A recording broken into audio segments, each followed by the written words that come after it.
Salut ma machine et j'espère que t'es au Trump. C'est bon, t'es là, t'as compris le jeu de mots? Je suis désolé. C'est officiel, c'est sorti il y a quelques jours, le American Dream a un nouveau visage. Je te rassure tout de suite que dans cette vidéo, on va pas rager sur cette décision prise par le peuple américain. Il y a tout le net qui fait ça actuellement.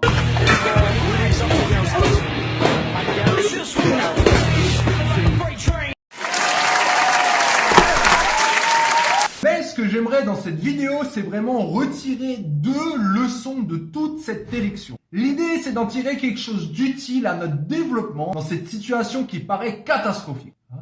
C'est pas con ce gars. T'es chaud? On l'a fait à l'américaine. Let's get ready to rumble!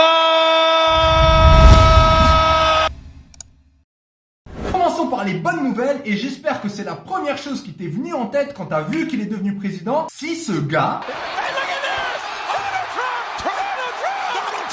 Oui, ce gars a fini président des États-Unis. Y a pas de raison que moi, je termine au Pôle emploi. Et attention, je veux surtout pas dire que ce gars est con. Il comprend bien pourquoi je dis ça. Pendant 1 an et demi, il a été le paillasson du monde entier. Toutes les célébrités, les unes après les autres, l'ont massacré. Bon, maintenant c'est lui le patron, donc je me réjouis quand même de voir leur réaction. Yes, sir! Alors vous trompez pas? C'est bon, j'arrête. Je suis pas un fan des pubs de ce monsieur.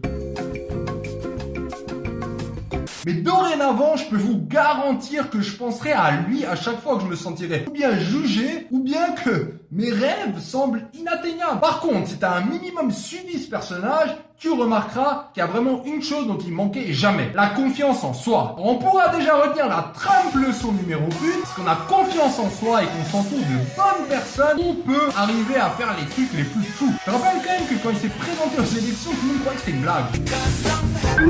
Nope. J'en viens à mon deuxième point le plus important. J'ai dû remarquer que dernièrement, tout ce qui est réseaux sociaux, on n'entend que Trump, Trump, Trump, Trump, Trump, Trump, Trump, Trump, Trump. Entre toutes les infos officielles ou aussi maintenant les gars qui essaient de trouver des astuces pour pas se faire capter, la planète Terre semble sous le choc et se demande où va le monde.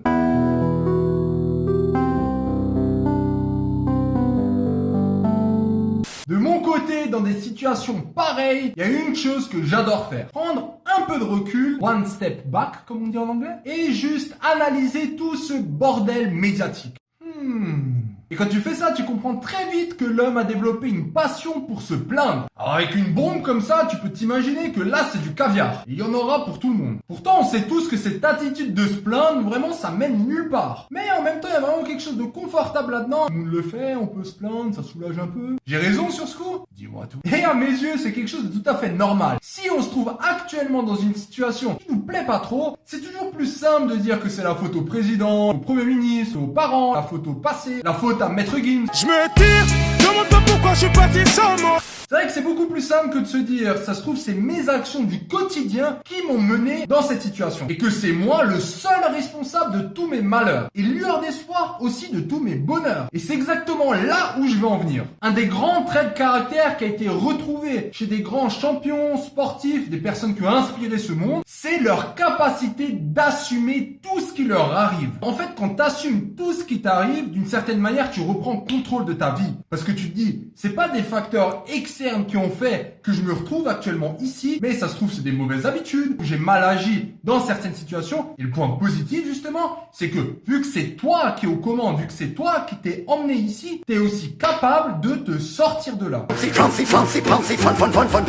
Alors j'ai une question pour toi, à ton avis une personne qui réfléchit comme ça, est-ce qu'il se préoccupe vraiment de qui sera le président des États-Unis? Bien sûr, il peut avoir une opinion dessus, mais il sait précisément que ce facteur ne va pas influencer sa réussite. Donc ce que je voulais vraiment transmettre à toi dans tout ce drama Trump, même si ça peut te paraître confortable, ne rentre pas dans cette chialerie passive collective, mais décide plutôt d'agir. Alors un message à toutes mes machines qui m'écoutent jusqu'à maintenant.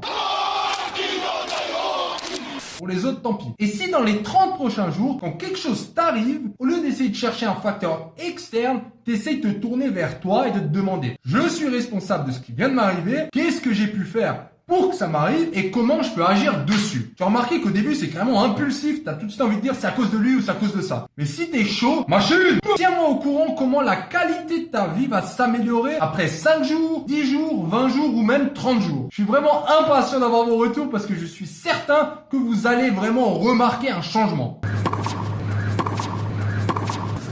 Alors j'espère que tu auras quand même retenu quelque chose d'intéressant avec toute cette campagne Trump-Clinton. N'oublie pas, tu peux y arriver, c'est toi au contrôle. Si ces 2 Trump lessons t'ont plu, pousse-moi vers le haut, partage cette vidéo à toutes les personnes qui se plaignent. Je vais avoir 1 million de vues. Abonne-toi à la chaîne pour plus de conseils à la réussite. Reste au top ma machine. À bientôt.